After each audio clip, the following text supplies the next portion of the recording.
problems and using creativity to come up with a solution.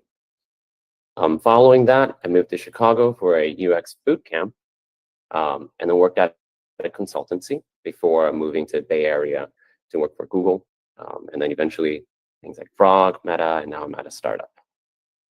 So outside of my time at work, I enjoy things like kayaking, hiking. I'm also a Chinese yo-yo performer.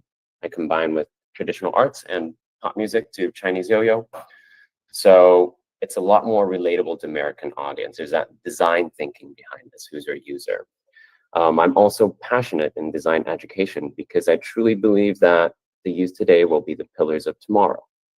About 70% of the jobs we're preparing for folks that's in grade school right now will not exist by the time they enter the workforce.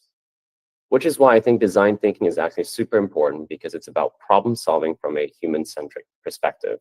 It really is it's truly like a timeless and valuable asset that you can have. And I think it's even more prevalent now in this age of rise of AI automation, because design thinking is what brings that humanity into the machine. So I think we're all in the right place here. Cool. So that's enough about me, but let's talk about what we're going to do today.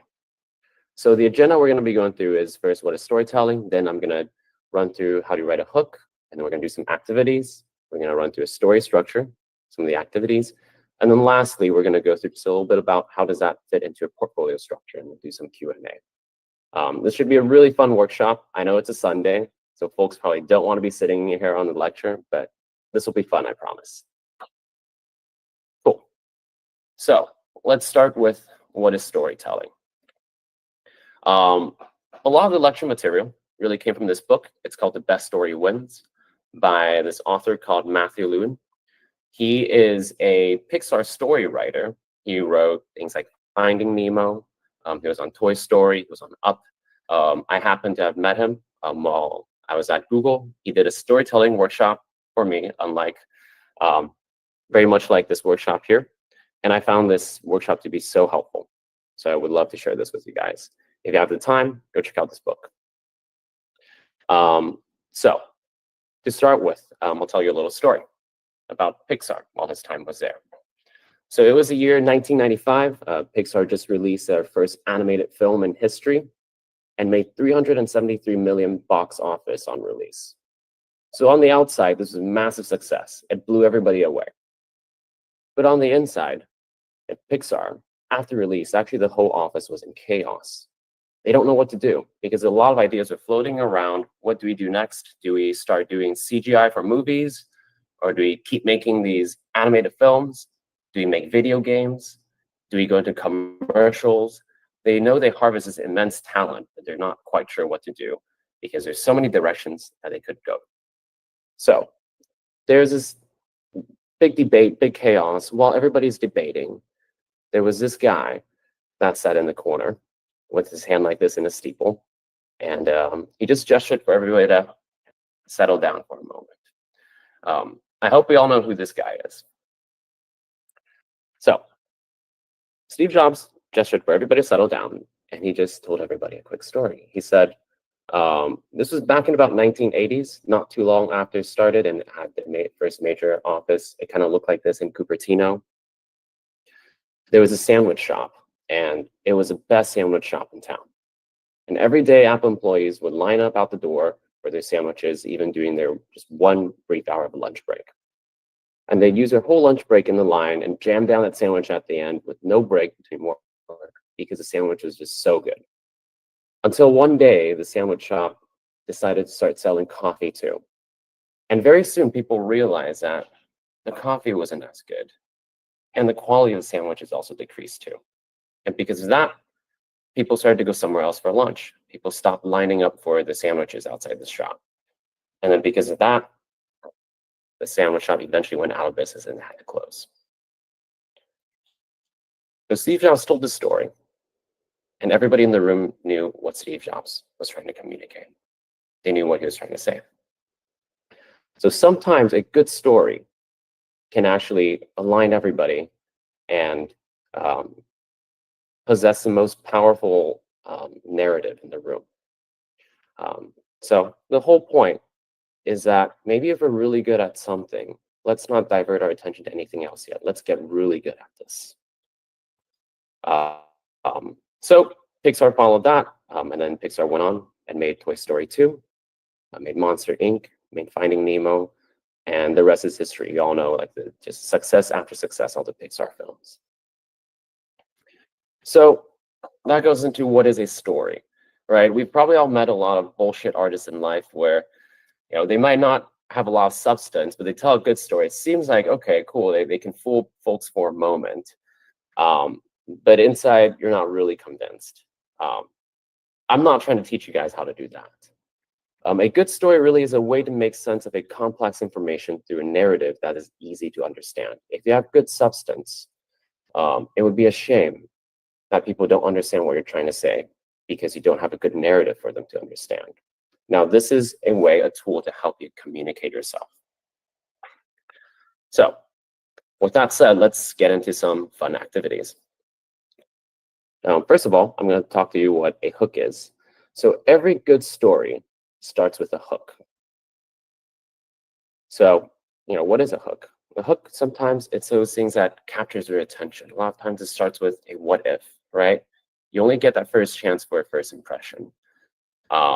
To get your hook across in 8 seconds, you must be as clear and concise as possible. It's not about how many words it will take you to convince people, but it's how few words you need. Albert Einstein once said, if you can't explain something simply, that just means you don't understand it well enough. So here's a couple of opening lines to movies that have very concise hooks that I'll show you. And let's see if you can guess what the movie is. So these are all Pixar films. Hopefully you are familiar with Pixar films. And this is an interactive thing, so you can just shout it out, right? Let's start with the first one. So if I say, what if superheroes were banned from saving people? What Pixar movie would come to mind? Does anybody know?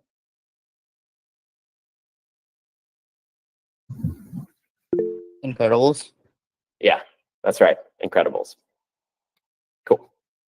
Now, how about the next one? This one's a little bit easier. Okay. What if a rat wanted to become a French chef? And just go ahead and shout it out. Ratatouille. Yeah, Ratatouille. Okay. Now, this last one is kind of hard. I'll be surprised if anybody gets it. So what if the asteroid that's supposed to destroy Earth, destroy the dinosaurs, had missed? Does anybody know what this one is? The Good Dinosaur? Wait, who said that? That was Alex? Wow. Okay. Not a lot of people have seen this film, but yes, it's a good dinosaur. So you can kind of tell how they use a very simple one sentence, right? Even before you watch the whole movie, you kind of have an idea of what the movie is. And it's quite fascinating, right? Like a rat that wants to be a French chef, some seemingly contrarian ideas. So what is a hook? A hook is something that disrupts our ordinary world and captures the attention. And you can see all the examples I use there above. They kind of switch up on something just that you would be expecting, right? Superheroes, they're banned from saving people, and a rat who wants to be a French chef, or the asteroid that was supposed to destroy dinosaurs had missed, what would happen? Cool. So what's interesting is a hook can go beyond just something that's spoken, a sentence. It can also show up in something in a very visual sense. So when Pixar first released Ratatouille, before they released Ratatouille, they were testing this out by sending out posters. The first poster they released was the one that's on the left side. So if you look at this left poster, it didn't test so well with the audience. Just think about for a moment why that is. Right? It's a rat that's standing on a pot holding a carrot. It's kind of gross, but it's also kind of nothing too out of the ordinary, right? There's a rat in the kitchen. So it didn't test so well. Then they moved on to the second poster on the right. And if you look at the second poster on the right, this one tested far better. And if you look at it carefully, it's a rat that looks like it's being hunted, right? There's all these knives, forks that's being thrown at it, But meanwhile, on the top, it has a tagline that says he's dying to become a chef. You know, now you have that twist on there. The rat who's trying to become a chef.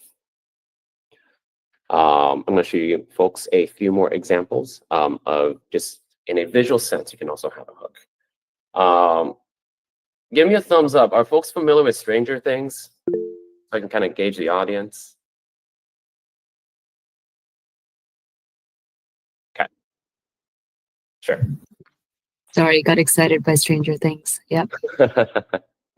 Good. That means the examples I'm using here is relevant. Cool. So look at this poster on the left for Stranger Things, right? If you look at this image, there's, it's kids. That's at night. There's no adults around. That's a little bit strange.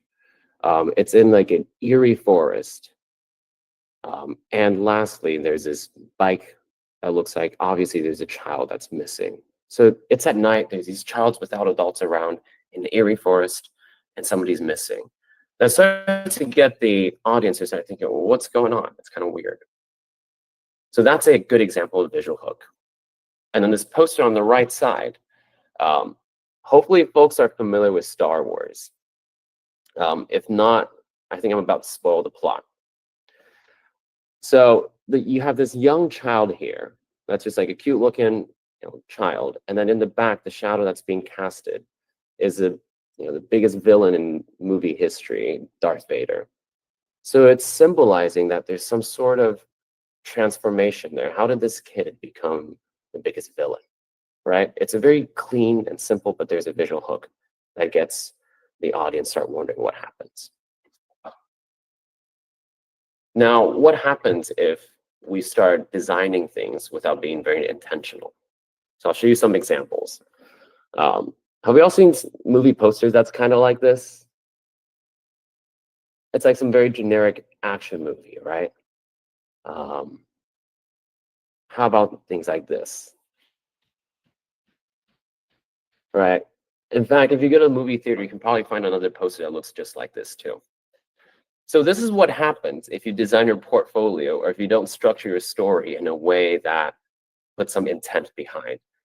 For the interviewer, for the audience, it starts to blend in just like any of these things.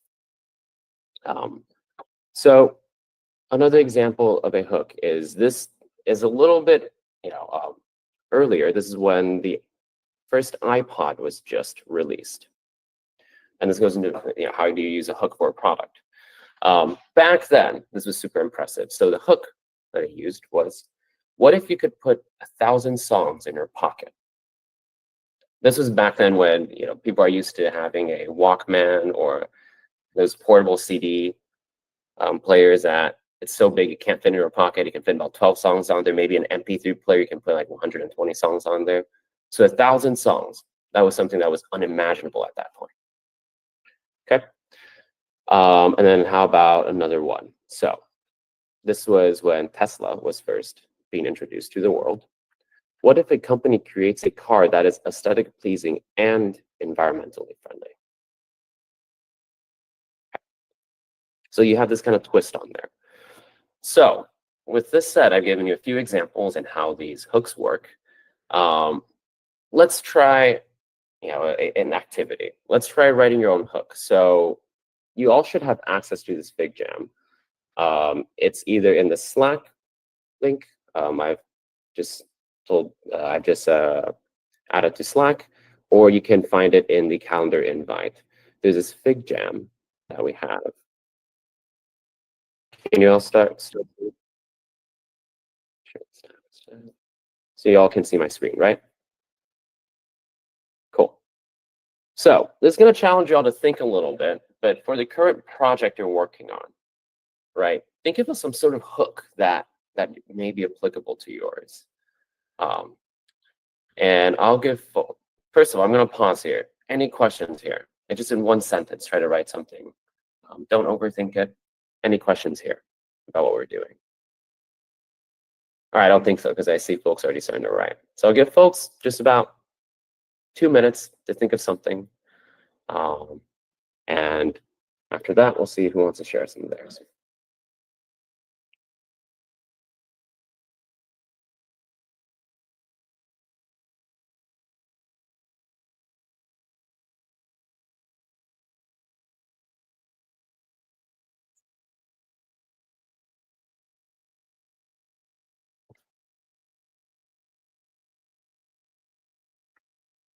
Let me set a timer. I'll set it for another 2 minutes.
Cool. I know some folks are still working on theirs, but while they're finishing up, does anybody want to share theirs?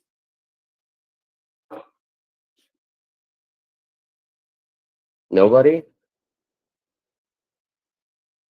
Right, you know what? If nobody wants to share theirs, I'm going to pick some out.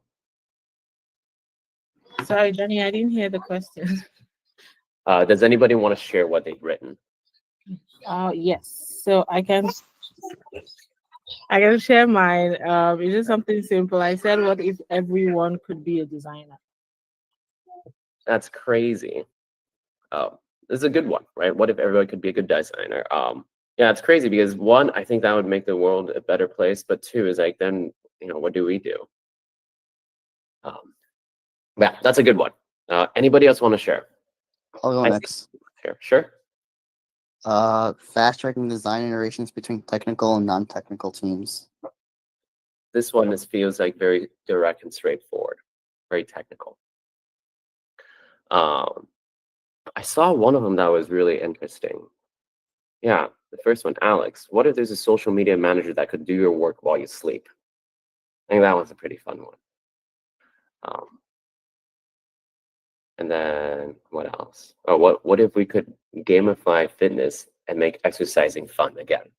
Right? Like these are ones that makes you think a little bit, puts a little twist on there. Cool. So yeah, that's the first step to writing a hook, these what if statements, and something that's seemingly contrarian that hooks people in. Cool. So now that you have that, oh, actually, before I move on, where can you use this hook in your portfolio? You know how in a portfolio, a lot of times there's this, your landing page, you have a few different projects that's on there, where you click into the project on the top, there's a splash screen, some very beautiful screenshot that you've designed, and then you have a tagline by there. That's a great place to use a hook. Cool. Next thing we're going to move on is a story structure, and then we're going to go through some activities as well. So do a story structure. First thing to start with is think through it like a log line. So what are log lines? Log lines are just a mental structure to help with your narrative. And how does a log line work? A log line typically has 4 elements. It has a hero, it has a goal, it has one or more obstacles, or you can call it the villain, and lastly, there's this transformation. And we just talked about the hook. The hook is not the whole story, right? It's just a taste of what your story can be. It's that 20-second teaser. So in order to transform your hook into a whole story, you need to create this log line to help you formulate this narrative.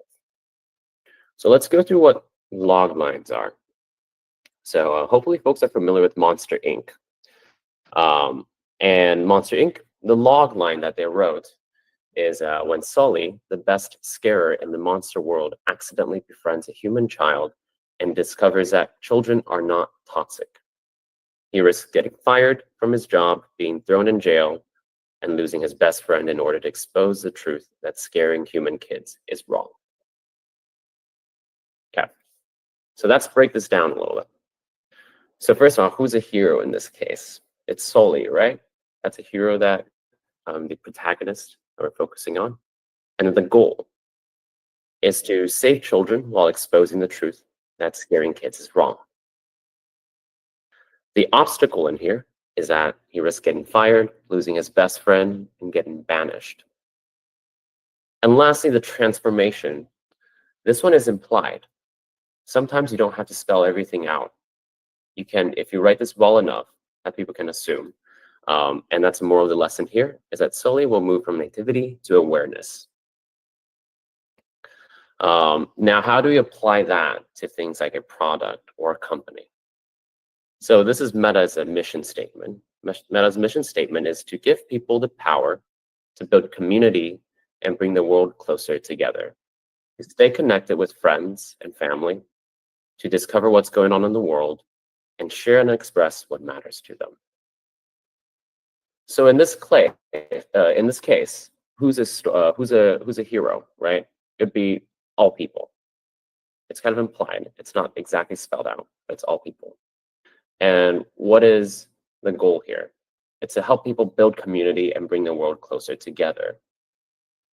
And then what are the obstacles here? The obstacle is not spelled out in here, but it's implied. The obstacle is that the world is a big place and it's difficult to stay connected. And lastly is like, what is a transformation? So people will be able to connect with friends and family, discover what's going on in the world, and share and express what matters to them. So you can see it covers all these 4 elements in here. Not everything is explicitly spelled out, but you can kind of understand where it's going.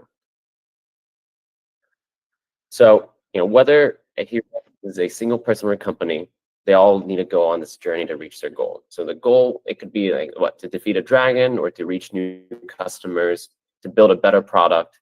But the hero will face this obstacle in order to create tension and this uncertainty with the audience and keeping them engaged until the very end, right? So just remember, these are some of the elements that goes into a log line. Is that enough to help folks to try to get started? How do you expand on your hook? And then think of something that you may be able to do for your product. Because now it starts to tie in things like the transformation and the obstacles. Before that, why don't we go through a few examples here? So what if, right? What if there's a way to organize a company's data to help them better reach and influence their current and potential customers? It doesn't have to be super long, but you can see there's some sort of transformation there. There's some sort of implied obstacle in there. Or what if there's a toy store that could transport you back to a simpler time when having fun and playing was the most important thing in life, right? The implied obstacle here is that, okay, times are not so simple anymore. We don't get to play anymore. And lastly, what if a product could turn everyday garbage into clean burning fuel for any DeLorean? So, I think this is from the last project we worked on for SoulSide. It's an AI tool that transcribes sessions for therapists. And so maybe something like, what if an AI tool can give time back to the therapist so they can focus on the most important task at hand, talking with the patients or connecting with the patients. Does that make sense so far? Any questions here? If not, we have an activity that we can do that help you practice this. Let's go back to this board. and think through for your project that you're working on. Or you can even pick a project that you're personally working on, right? It's just practice. Try to create some sort of log line here. It doesn't have to be super long, but it combines the element of the hook and then also these 4 elements, right? A hero, a goal, an obstacle, more transformation. And yeah, I want to give this a try. I'll give us, what, about 3 minutes? Cool.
Okay, I add another minute for folks, but it looks like we're at a pretty good place. Does anybody want to share what they have?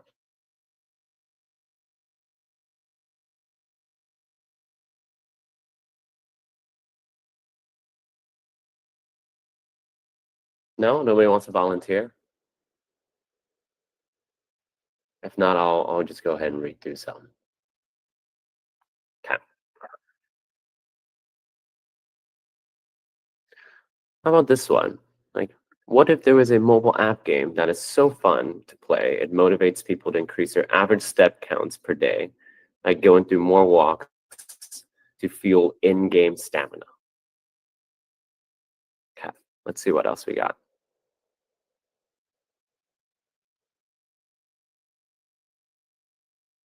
Okay. Now, what if a small business owner could generate and nurture leads even with limited time and budget while delivering real value to every prospect? That's a really good one.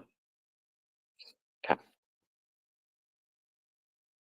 What if there's a way to motivate people to become more active by exploring fantasy lands and saving monsters? And what if there was a way for AI to help founders gather potential leads for companies in an empathetic way? Cool. Yeah, so we have some pretty good ones here.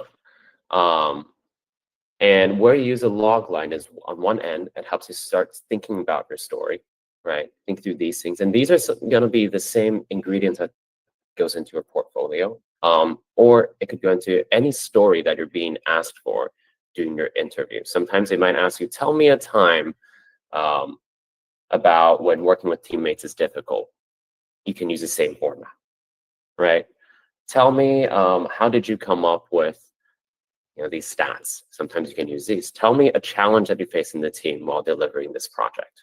You can use the same format. If you have more time, you can expand on it. But if you really only have like 1 minute to really quickly captivate their attention and capture this whole the journey, you can use the same structure. Cool. So with that said, let's go back to the next part, the story spine. This part is probably the most important part of the lecture. If you don't remember anything else from this lecture, I want to say take the story spine away, because I think this is personally one of the most helpful tools I've ever learned. So the story spine is how to structure your narrative. With this tool, essentially anybody can tell a good story. And I remember just looking at some research, and I actually also within Co-Create too, there was this survey that we sent out, what do you want to work on? And one of the consistently the top things that come out for designers is the struggle to tell a good story, the storytelling ability. So to start that off, hopefully you all have been paying attention in high school English classes, because this shouldn't be surprising. Things like the exposition, an inciting incident, progressive complications, a crisis and climax, and the resolution. These terms should come quite familiar to a lot of you, but this really is a story spine that's on the left. So it goes by once upon a time and every day until one day, and because of that, because of that, because of that, until finally, and since that day. How you use this is you can basically Mad Lib it. You can just add in anything you want behind this, and your story will flow in a logical sense. So I'll give a quick example here. Hopefully you're all familiar with Walt Disney. And this is just Walt Disney's life story. And let's see if we can tag it into this format and tell a story and see if it makes sense. So once upon a time in 1901, there's a boy named Walt Disney. He was born. He was the fourth child of a poor family living in Chicago, Illinois, that believed in hard work and tough discipline. And every day after Walt Disney delivered his newspaper, completed his schoolwork, and finished his chores, he enjoyed drawing cartoons. Until one day, a school friend introduced him to the world of, I don't know this word, and motion pictures, and it changed his life. And because that, while still in high school, Walt enrolled in Saturday drawing classes at Kansas City Art Institute and correspondence courses in cartooning. And because of that, he pursued a career as a cartoonist, which led him to directing a number of animated cartoons. So it's a format that you can tie things together very fast. And this example might be a little bit out of date. I think this example shows my age. But is anybody here familiar with the film Fantasia? Give me a thumbs up if you are, so I don't feel so alone. Okay, cool. Actually, people do know this example. I think this came out in the late 90s or early 2000s. I remember watching this when I was a kid. For the folks who don't know what this is a Disney cartoon that uses Mickey Mouse that I think the whole cartoon doesn't have a lot of dialogue, but it's really meant as a way to introduce classical music to kids. So, the story goes by, once upon a time, there was this mouse, and every day the mouse did chores for this wizard. Until one day, the mouse stole this wizard's magical hat that gave him magical powers. And then the rest started unfolding because of that, because of that, because of that. Essentially, Mickey Mouse unleashed this chaos to the world. But yeah, it's the same format if you think about that structure, right? So just remember that story spine in mind, and why don't we give that a try? So first of all, let me share this with you.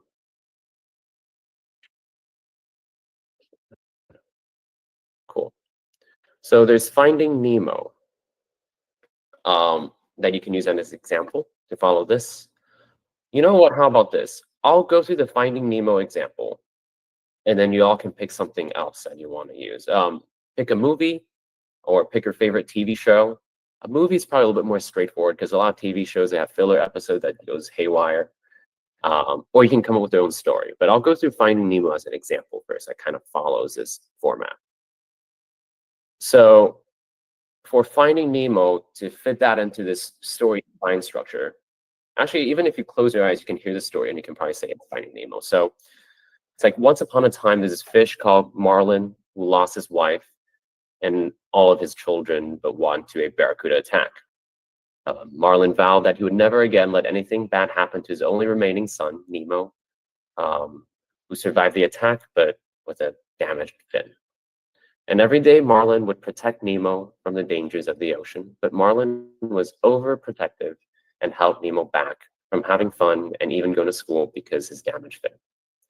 Until one day, Nemo swam to the surface and was captured by scuba divers.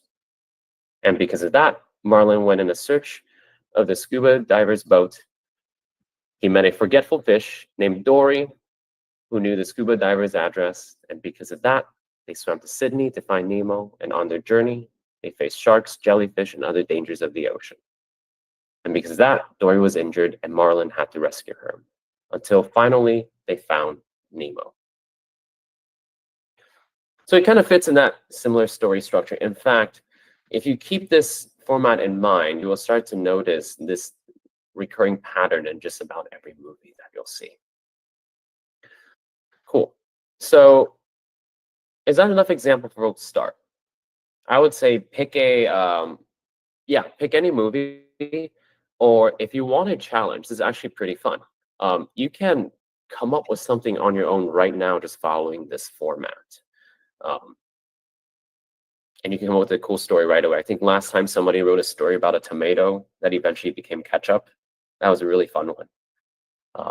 But anyways, I think this is enough example for us to get started. So I'll do the same thing. I'll give us about 4 minutes to think through this, and then we'll share some stories.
folks need another minute.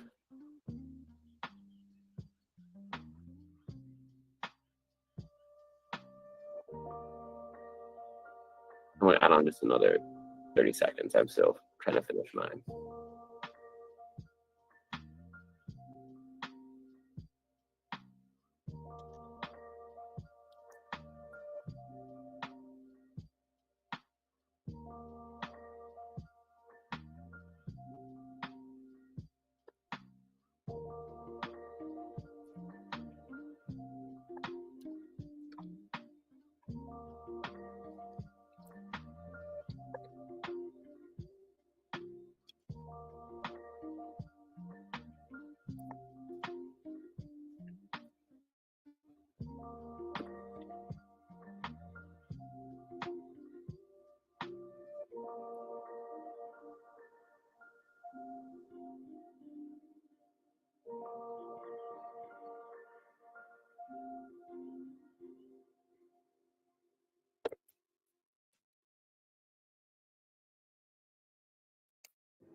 Cool.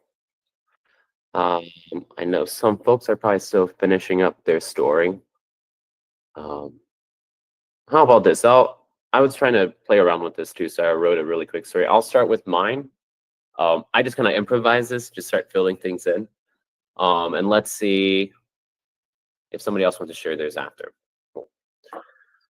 So I was looking around and I saw there's like a Miffy that's, sitting in the corner of my room.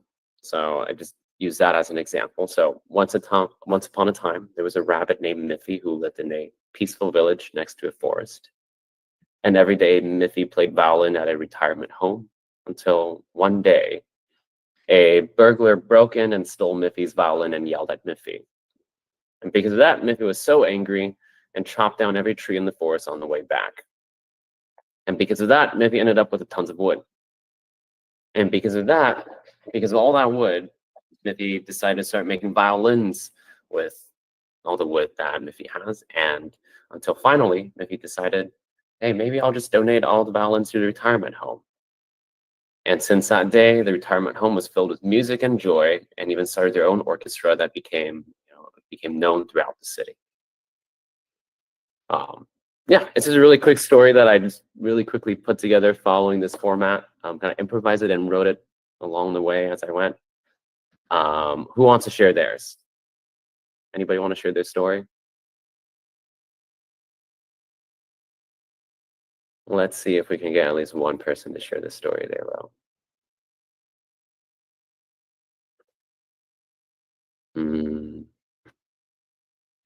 Allie, do you want to share yours?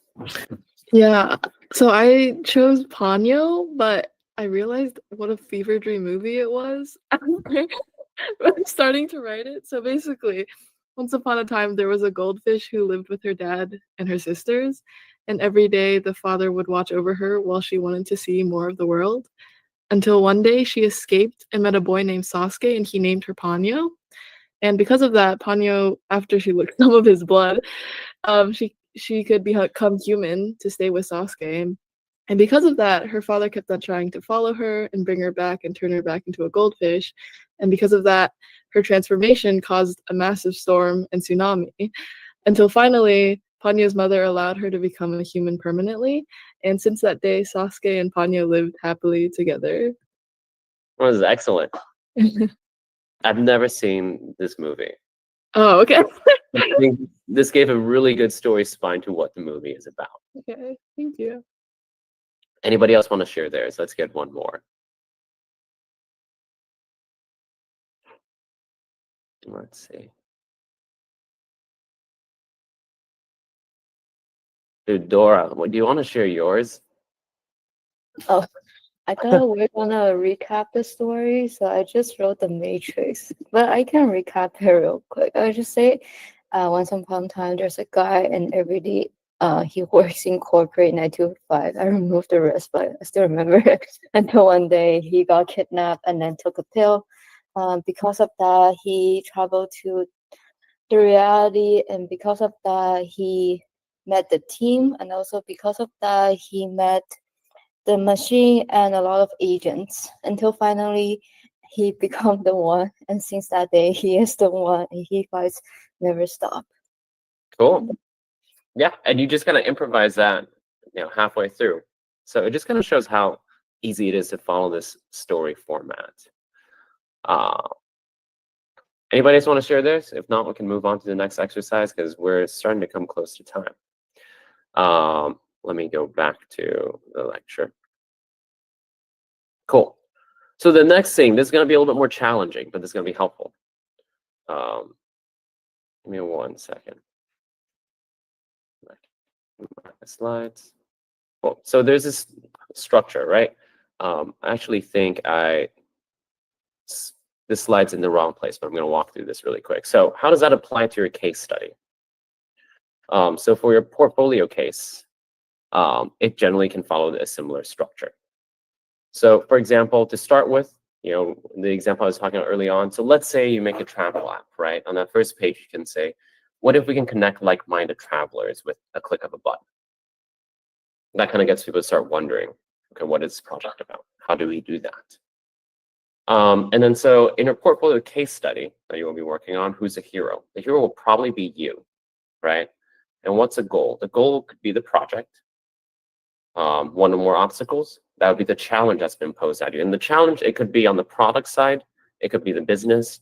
Sometimes the product is very straightforward, but it's a process that was difficult. Or maybe there was team dynamic that could be the challenge itself too, and how do you resolve that?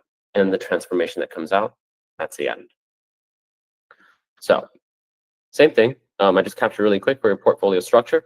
Then on the top level, in that intro side, so if you think about your portfolio being broken down to different sections, in the intro, you should probably talk about the log line, the team, the goal, the challenge. You're introducing that hero, right? You're introducing really quickly what's a goal, and then what's that challenge. And during the process portion of your portfolio, you can talk about, hey, what are the things that we did, right? The research, the audits, the workshop, the wireframe, the usability testing. And then the transformation, that's when you unveil, okay, so you've already sold the problem. This is what everybody's been doing every day in the process. You set that norm, right? And then what's a problem with the norm? And then so you introduce the transformation. Then we introduce these screens, through these prototypes, through these design systems, all these things. It changes that outcome. And that's when you talk about the result. That's the resolution part. When you talk about the outcome, the stats. So I do know we're coming up pretty close to the end. If you want, we can do this. There's one more exercise that we can do. So going back here, you can think through how in your current project, or think of a project that you've been working on, try to fit in that same format. And you can keep this once upon a time and every day until one day. Keep that in mind. You don't have to say these things every time you tell a story, but that's structure that you can follow. So I've listed out here. If you want to, you can go ahead and take the next, let's say, 3 minutes and try to fit some of the projects that you've been working on into the same format. Cool. I'm going to set a timer for 3 minutes.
Johnny, you're on mute. Thank you. Okay, so I know some folks are still finishing up, but that's okay. Just keep this in mind, and you can use this to build out your own portfolio case studies. I have this slide that's from Leon. This is super important too. When you're building this out, whether it's your portfolio case study that you're reading out to people during a presentation, it's important to remember that knowing who your audience is, right? And then what does your hiring manager want to hear from you, right? Are they expecting you to be an intern level, a junior level, a mid-senior level, a lead or above, for example? If you're junior level, maybe focus on the very detailed for the design stuff. If you're a lead or above level, maybe what you're thinking about, the problem, the obstacle that you're posing is more of a process-driven, as opposed to just a specific, very design-focused driven. This story format helps you beyond just your portfolio, even if during the interviews you're being asked a question. Let's say you're being posed to answer something like, hey, tell us something on the team that was a challenge. You can answer in the same format. Maybe let's say, okay, maybe when I first started on this team, the design review process takes about an average of 10-day turnaround, before the design can be finalized. Until I introduced this new process that streamlined the review into 2 days. And because of that, we're able to turn out designs very fast, and design and engineering can collaborate far better, and the quality of the product became far better. Something like that, right? Really quickly, you can tell a short story if they ask you not even just your whole portfolio, but in a short answer, you can tell a really quick story.